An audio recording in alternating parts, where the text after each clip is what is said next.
Ang mabuting balita mula sa langit sa araw na ito. Alleluia, Alleluia!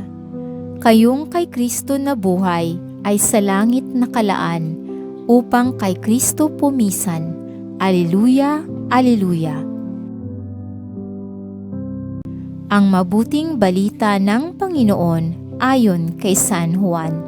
Pinupuri ka namin, Panginoong Hesukristo.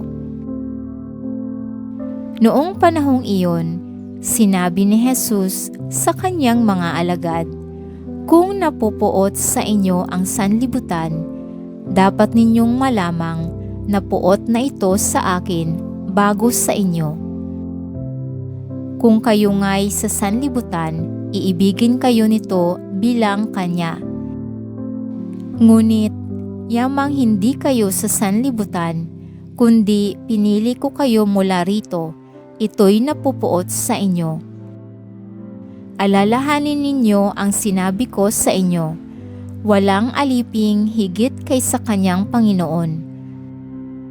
Kung ako'y inusig nila, uusigin din nila kayo. Kung tinupad nila ang aking salita, tutuparin din nila ang salita ninyo. Ngunit ang lahat ng ito'y gagawin nila sa inyo dahil sa akin, sapagkat hindi nila nakikilala ang nagsugo sa akin." Ito ang mabuting balita ng ating kaligtasan. Papuri sa Diyos.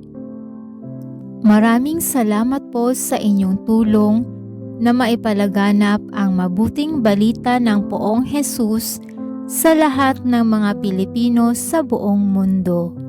Pagpalain nawa tayong lahat.